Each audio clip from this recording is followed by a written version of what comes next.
Hello, welcome to Week 2's HoopSeen League recap. I'm joined by League Commissioner Eric Ellington and Mr. HoopSeen himself, Robert Alfonso Jr. Gentlemen, welcome.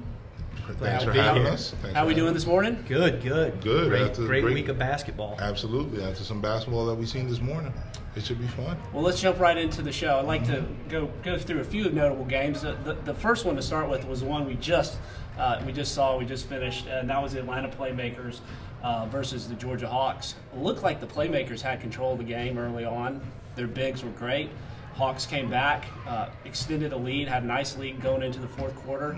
And then the Playmakers really made a nice run and made it an interesting game. Ultimately, the Hawks came out on top. Talk about some of the players you guys saw. Yeah, there was a lot of big players, a lot of good players on that court for that game. Caleb Murphy for the Hawks, though, I think was really the difference. Guard had 13 points, but set the tone for the rest of his teammates. Knew how to distribute the ball, knew how to get other people's shots, and just made everyone better.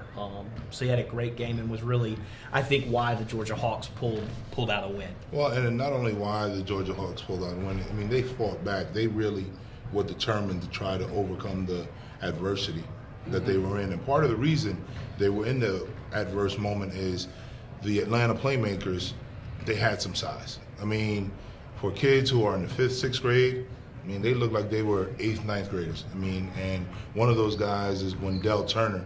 I mean, he had about 15 points. He could have easily had a double-double, 10 rebounds. He was able to be active inside. And Jalen Hopkins, was another person who obviously had some size with him, not as effective scoring, but was able to be a factor because of his size. And I think that in the first half, the Playmakers were able to capitalize on that. And I think the Hawks decided to put a little bit of pressure, use their speed, and be able to walk away with a 44-41 win. Right, thanks. And just one point of correction. I think it is Jalen Humphreys. Humphreys, I'm sorry. That's okay. The other game I'd like to talk about are 3rd and 4th graders, and I thought they were a lot of fun to watch this morning. EOTO played the Georgia Heat in their second game, and EOTO jumped out to lead. They dropped back into zone. Georgia Heat came back, made it a close game, got to within 3 in the fourth quarter. Then EOTO put their full court press back on, and it was really just too much, wasn't it?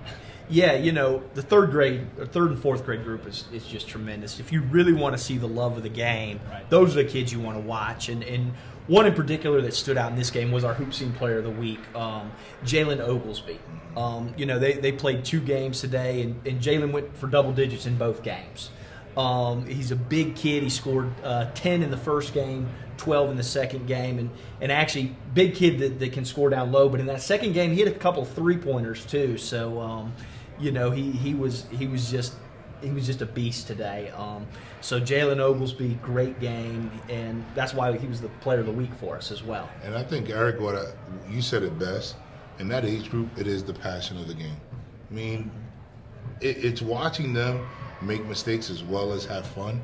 That's what makes it fun to watch, because they're constantly growing and being able to improve every time they get out there. Absolutely. No question.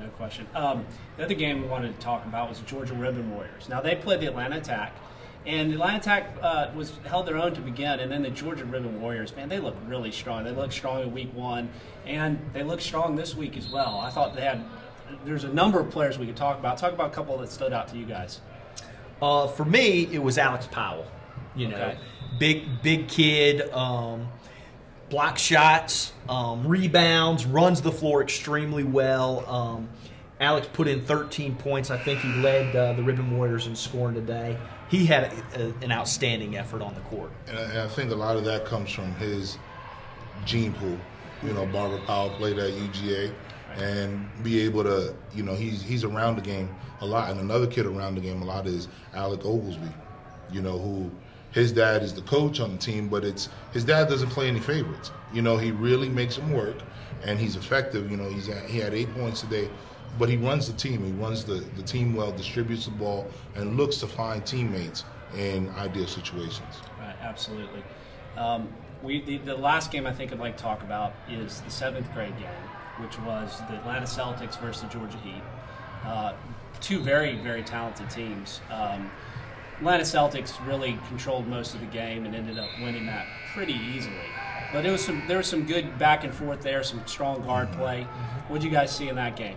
Well, the thing that caught my eye immediately was how the Celtics were able to run the floor like a team, and they were really cohesive unit.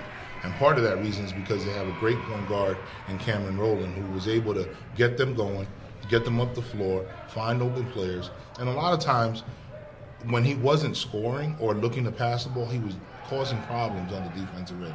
And I think that disrupted a lot of what the Georgia Heat were trying to accomplish, because they were able to get disrupted, and once, like as you mentioned, early on it was a close back and forth battle, but once the pressure that Rowland kept applying, it just snowballed into a major deficit.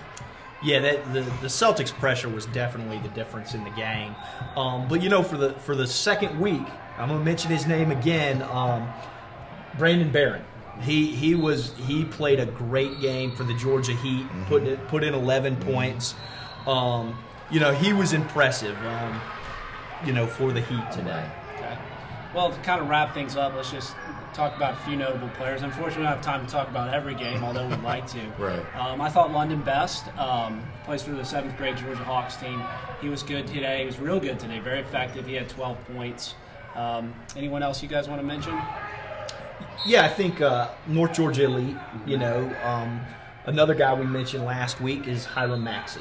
Hiram led the North Georgia Elite again this week in scoring in a big win, with 17 points. So that's another guy that really stood out to me. And actually walking through and being able to see through their roster, another guy that really impressed me was Jim Burnett with his 13 points, also playing with the North Georgia Elite. And he was able to really establish himself early and be able to contribute. And, whenever they wanted to double up on Maxey, Burnett was able to pick up the slack. Right. And be able to control. And the North Georgia Elite have looked terrific.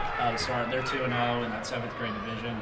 They're going to be a good program to contend with all year. So absolutely. Yep. That'll wrap our coverage up for today. Make sure to join us in 2 weeks. 2 weeks. 2 weeks. Yeah, we're off for Thanksgiving, but join us in 2 weeks. Don't forget to check the coverage out online at HoopSeen.com. That's HoopSeen.com, as well as on Twitter. You can follow us at SSA Sports, as well as at HoopSeen.